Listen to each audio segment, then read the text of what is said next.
Good morning, જય શ્રી કૃષ્ણ. વાગી ગયા છે સવારના 9:15 અને જુઓ ધ્વનીબેન અહીંયા માથું રાખ્યું હતું, આખા ગોલ ફરીને જો અહીંયા માથું થઈ ગયું છે. ધ્વની એ દીકો, ચાલો ઉઠો. Good morning. નહીં ઉઠો, ચાલો મા દીકો, ગુડ ગર્લ. તો જો ધ્વનીબેન મૂડમાં નહોતા, પછી ધ્વનીબેનને મૂડમાં લાવવા માટે ખોળામાં સુવડાવીને એને જગાડવાની ટ્રાય કરી. પછી મેં જાગવા કૃષ્ણ ગોવાળિયા તુજ વિના દેનમાં કોણ જાશે હે જાગને ઉઠી ગયા મારા દીકો? મારા કાનો ગુડ મોર્નિંગ. શું થયું છે? ઓ મારા દીકાનું ગુડ મોર્નિંગ, જય શ્રી કૃષ્ણ.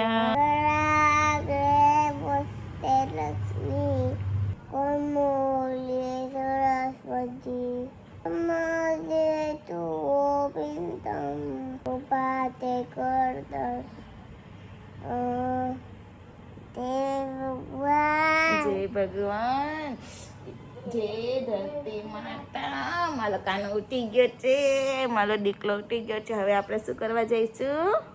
બ્રશ કરવા.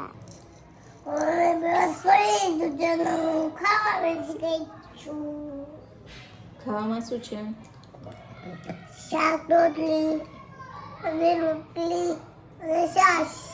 ચાલ પોતે ખાવા. જો ખાઈ પીને નવરા થઈ ગયા છે અને હવે ધ્વનીબેનને લઈને બેસી ગઈ છું સ્ટ્રેચિંગ કરાવવા માટે.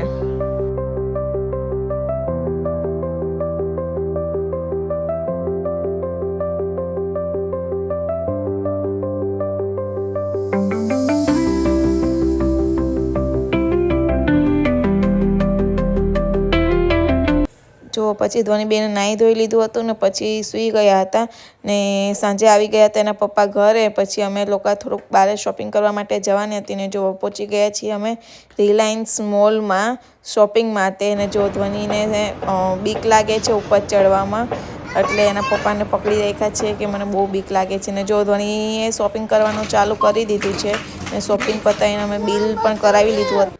જો શોપિંગ કરીને પછી અમે નીકળી ગયા હતા ઘરે જવા માટે. ધ્વનીથી ઉચકાતું નહોતું તો પણ એ ટ્રાય કરે છે કે હું લઈ જઈશ બારે.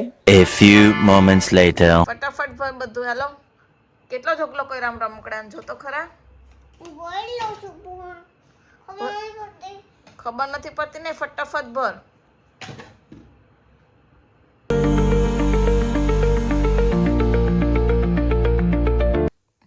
જો રાતના વાગી ગયા છે 11 અને ધ્વનીબેન સુવાની તૈયારી કરે છે.